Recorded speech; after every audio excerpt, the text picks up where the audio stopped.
Section 1. You will hear a conversation between an agent from City House Services and a customer who wants to have her house cleaned.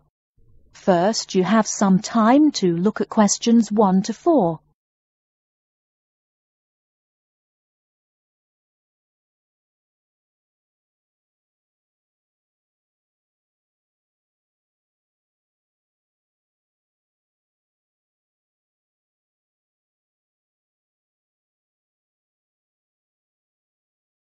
You will see that there is an example which has been done for you.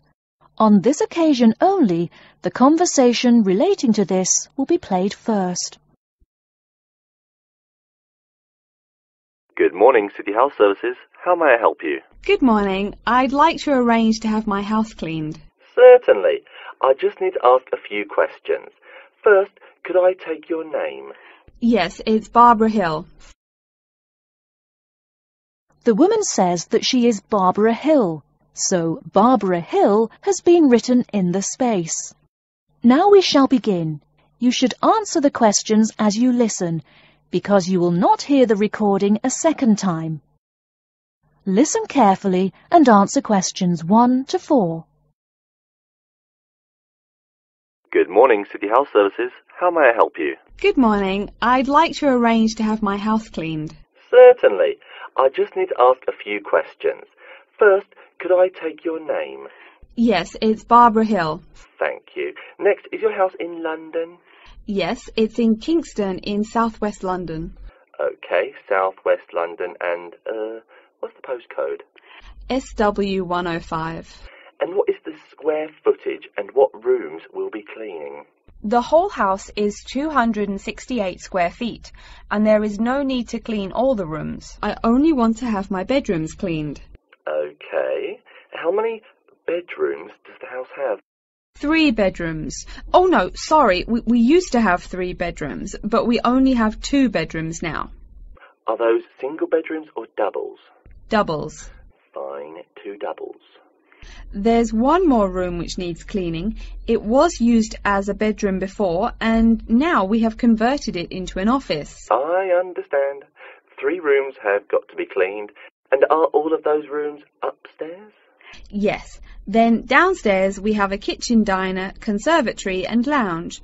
The kitchen diner is quite large and has the usual equipment: cooker with oven, refrigerator, cupboards and worktops. The conservatory has a lot of plants, but there's no need to take care of them. The lounge has a leather 3-piece suite and a large coffee table. Thank you. And do you keep any pets? Yeah, I really love keeping them. I've got 2 dogs and 3 cats. Okay, then if our staff come over to offer the service, please take your pets away. Have you looked at our service packages? Yes, I have one in front of me. Excellent. Before you hear the rest of the conversation, you have some time to look at questions 5 to 10.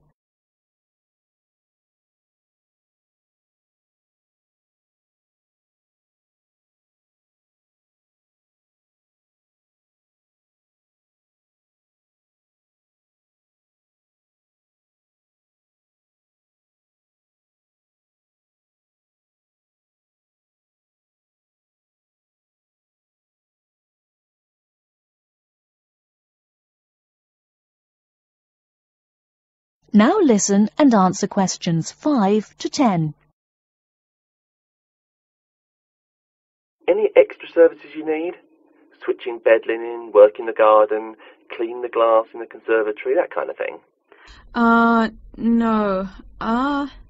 Actually, replacing the bed linen, yeah, that would be good. No problem. I'll just make a note of that. How about curtains, mats and carpets? What would you like us to do with those items?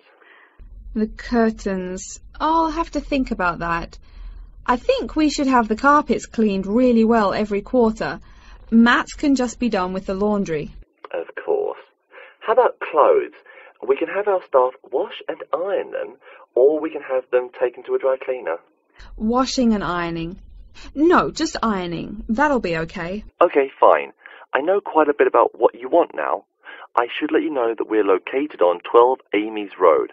That's Amyes. and we work on from Monday to Sunday except Tuesday and Wednesday. Could you let me know when is convenient for you? Next Friday. No. Oh, that's no good. My son invites his friends over in the afternoon that day. Perhaps next Thursday or next Saturday? Let me check. Okay, next Thursday. When is it convenient for us to come over and provide the service? Is it okay if we come in the morning? Or we may come in the afternoon. It depends on your schedule. I'm okay with any time. Just give me a call to let me know you're coming before you arrive. Sure we will. By the way, how long will it take for the service? We usually work 1 to 3 hours for house cleaning, and the work will take 3 hours at most. And of course, if it takes more than 3 hours, you should pay extra for it. Fine. So, let me just do some calculations. That is the end of section 1. You now have half a minute to check your answers.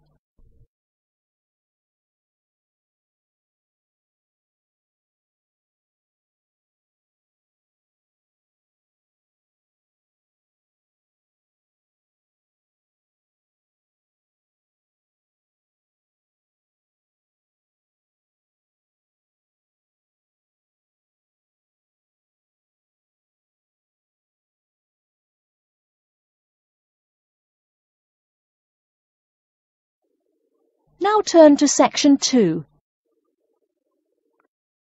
Section 2.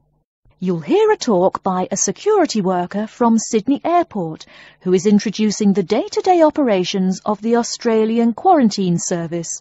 First, you have some time to look at questions 11 to 17.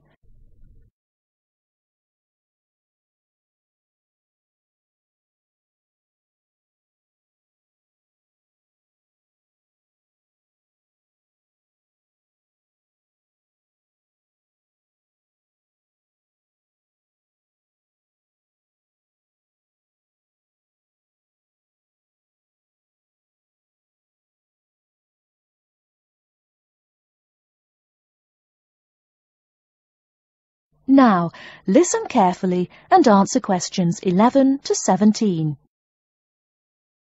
Hi everyone and welcome to Sydney Airport. Today I'll be giving you the inside information on the day-to-day operations of the Australian Quarantine Service here. We hope to provide you with a better understanding of why such heavy security regulations are necessary by educating you on how we operate and why we do the things we do. We're not here to try to persuade you to fly through Sydney Airport, though we hope you'll find your experience relatively stress-free and comfortable. First things first, our personnel. Can anyone guess how many people work at Sydney Airport? We have 200 alone working in Terminal 2. So can you guess how many in the whole airport? I heard someone say 360. That's getting closer. What? Did someone say 2,000? That's way too high. Sydney Airport actually employs 440 people. A lot, right? And about half of those employees work in security-related matters. Moving on to our not-so-human employees, let's come and see our favourite pooch, Milton. Milton is our best drug-sniffing dog on the force. He's friendly to most people. You can even come pet him at the end of our tour. Burnouts, beware though. He'll find everything. Notice that even though there are so many of us around him, Milton stays quite calm. This is the precise reason he was chosen for the job. Dogs that are chosen are not predisposed to sniff out different narcotics. That's something we teach them already. So here's a part of the airport most people never notice, the cargo transport terminal. This is where packages are shipped to and from. Normally, we ship around 4,400 packages per month. In this airport alone, over 52,000 packages were shipped in and out over the past year. We ship to and from 170 different countries. Not bad, eh? Probably it will go up to over 72,000 packages this year. And despite over 100 flights in and out of here daily, the number of lost or delayed packages is impressively low. If you send your package through here, rest assured we'll get it where it's going. Let's move on to the area most of us are familiar with, the passenger terminals. In order to be allowed into this area, you must pass through security with your ticket and, if you're travelling internationally, your passport. If you're travelling domestically, you just need a legal form of ID. If you don't have those, you will not be allowed to pass through security and board your flight. During the security scan, your carry-on items will be checked for dangerous items such as weapons, sharp objects, and liquids that exceed our specified limit. If you attempt to pass any of the prohibited items on this list posted at the entrance, you are still allowed to board the plane, but you'll be given a warning and your item will be confiscated.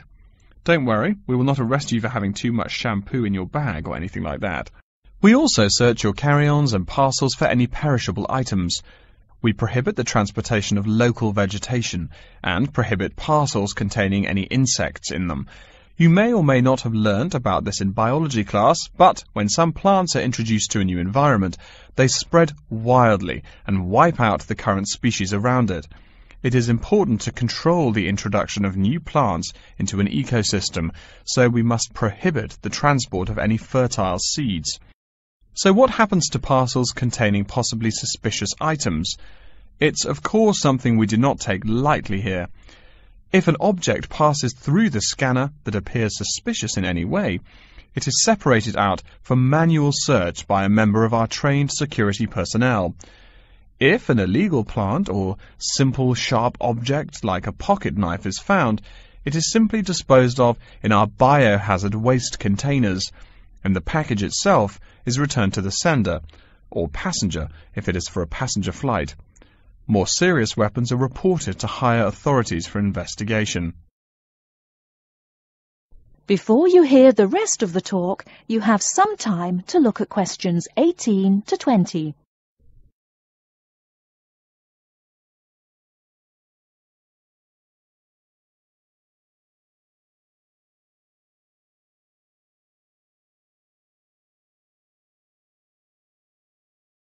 Now listen and answer questions 18 to 20. As far as parcel security, the material of the parcel is important. For shipped goods, the most common material used and the most widely accepted is paper. Make sure it is packed sturdy enough with no rips or tears. We've definitely had packages rip open before due to haphazard packing. A more common problem, though, is the package labels. When an item does not make it to the right place, this is the most common reason. The label may not be in the right place or marked clearly enough. If you're receiving any items from abroad that must be declared, please remember our guidelines in order to ensure the timely delivery of your item. Make sure it is packed correctly, and we ask that you notify customs between 2 and 10 days within the item's scheduled arrival date. OK, before we move on, are there any questions? That is the end of section 2. You now have half a minute to check your answers.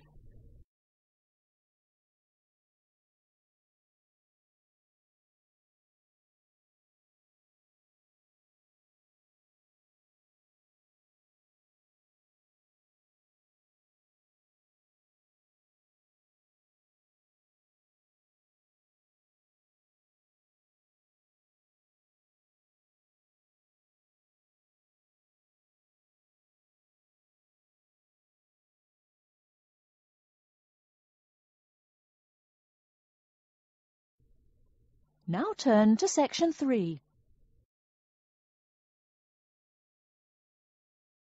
Section 3. You will hear a librarian called Adam Smith talking to the students about how to use the facilities in the library. First, you have some time to look at questions 21 to 26.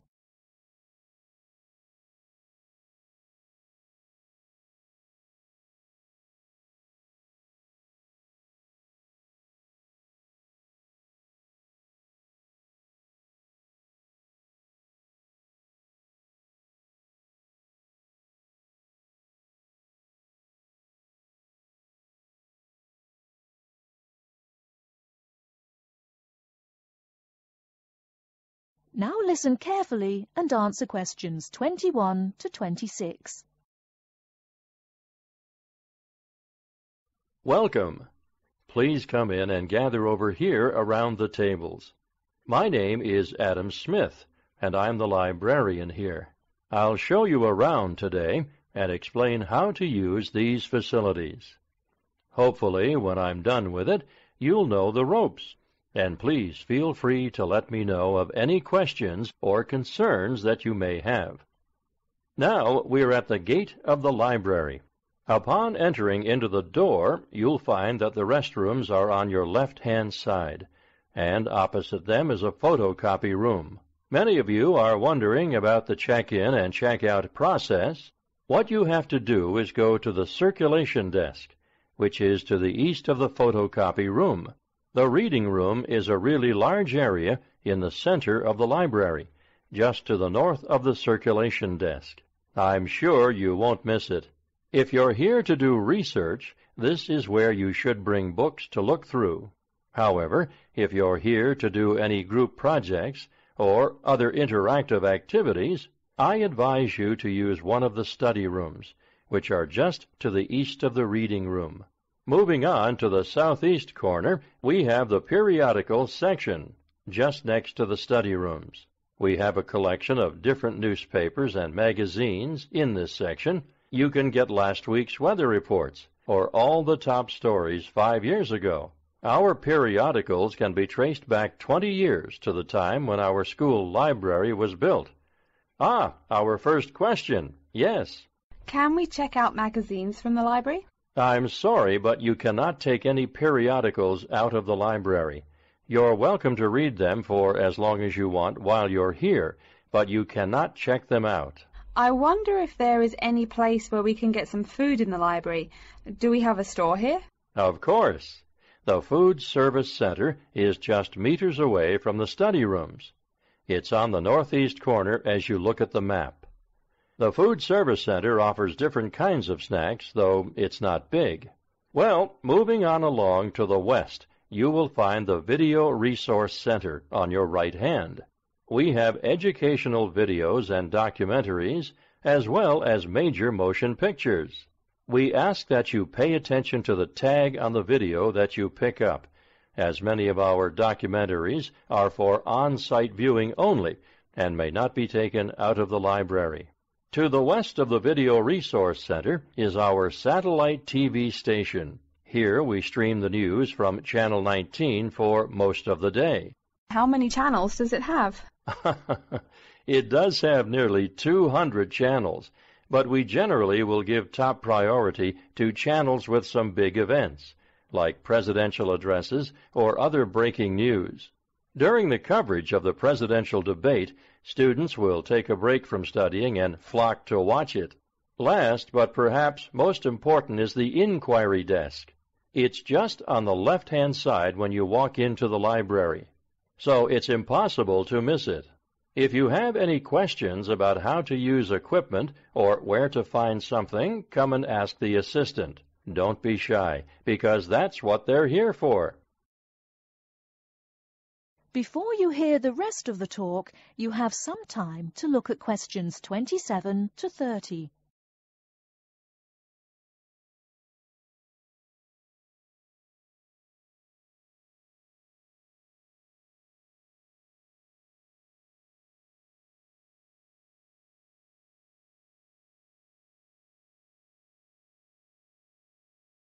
Now listen and answer questions 27 to 30.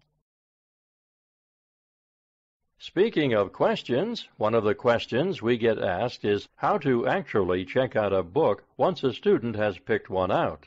If it's a fiction or non-fiction book, look for the pink and yellow checkout card inside the back cover of the book. You can also find information about the book on these cards, including its publishing date, genre, ISBN, and a log of dates it's been checked out before. Present this card to me or any library assistant, and we'll stamp it, and then the book can be kept for 3 weeks. You can find general information on a field of study by using one of our subject guides. We have them on paper here, but any of our computers will allow you to search within fields as well. What if the library doesn't have a resource we're looking for? Great question. I'm going to address that. Our library is a network with a number of other universities in the area. So if there is something you're looking for and it's available somewhere in the area, we'll be able to get it for you. However, there are universities which are not part of the network, so we do not share resources with them. If you want more information about the library and its resources, you'll find it in a labeled blue folder on my desk in the Enquiry section. Okay, so that's a lot of information all at once, and I don't expect you to remember it all. The most important thing is please be respectful of the staff, and if you need help with anything at all, come and ask me or one of the assistants. All right, any questions? That is the end of section 3. You now have half a minute to check your answers.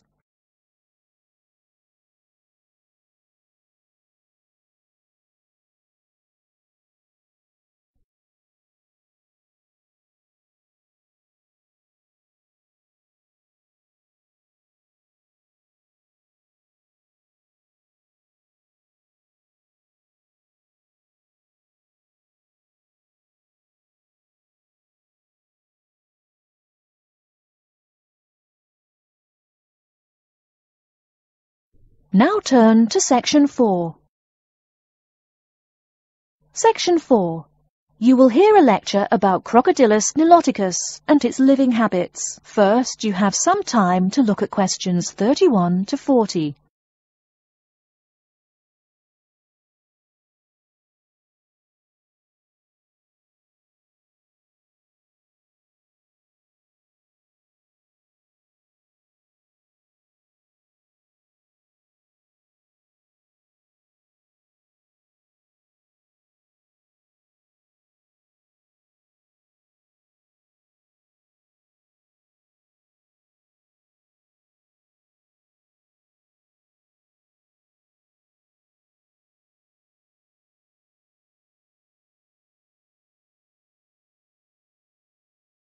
Now listen carefully and answer questions 31 to 40.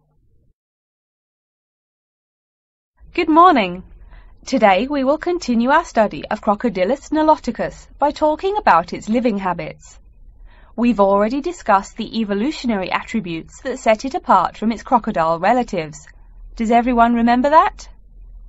Yes, it has an extremely narrow snout and 3 or 4 rows of protective scales on its back, as compared to 2 rows on other members of the Crocodylus genus. Let's take a look at how these carnivorous man-eaters live, where they live, and finally, whether they really deserve their vicious reputation. To start, I'd like to address a great question posed to me by a student during yesterday's office hours. We talked about the distribution of crocodiles in Africa and saw that they are highly concentrated in the south and west of the continent. This student noticed that on the map displaying the distribution of crocodiles across Africa, there were no crocodiles in the northern region, and found no mention in the literature of the existence of crocodiles in the north of Africa. Why might there be no crocodiles in North Africa? Let's save this question for later in the lecture.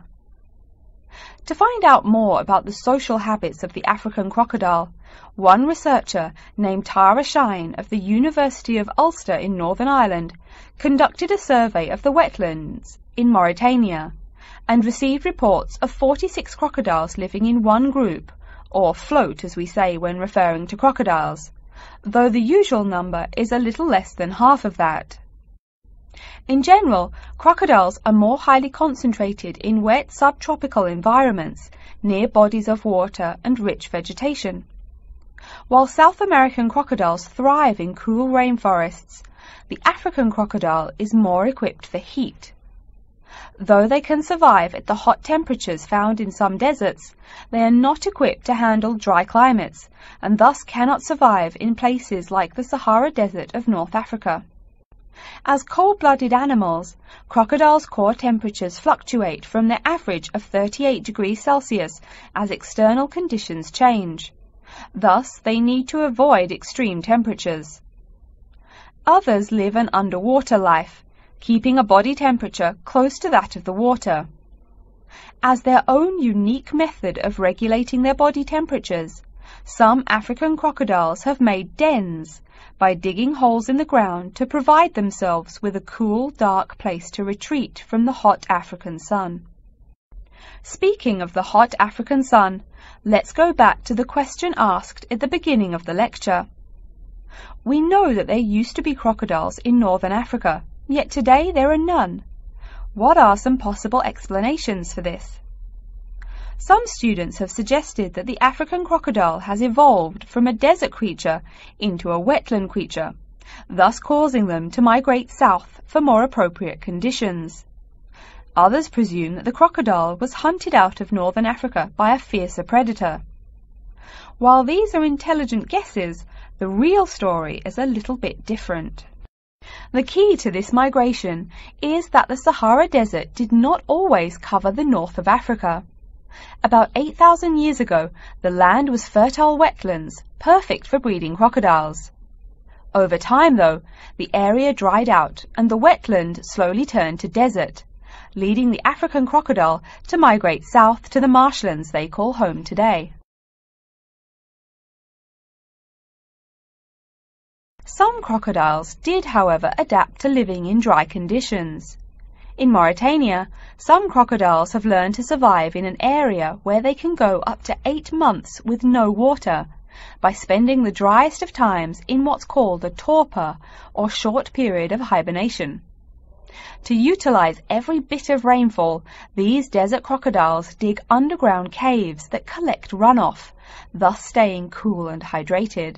During the mating period in November and December, males attract females to their viciously protected territory through a number of behaviors that range from snapping their jaws all the way to sending infrasonic pulses through the water.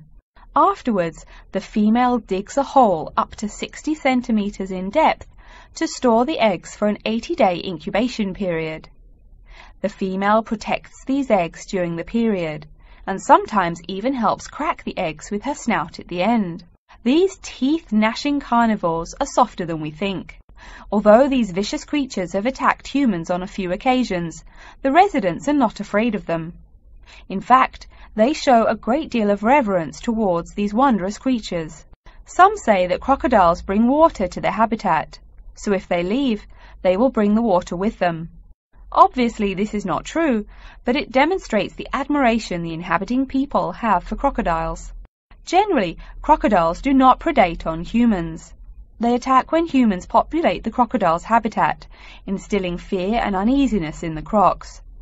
Like any other species, crocodiles are known to attack when feeling fear.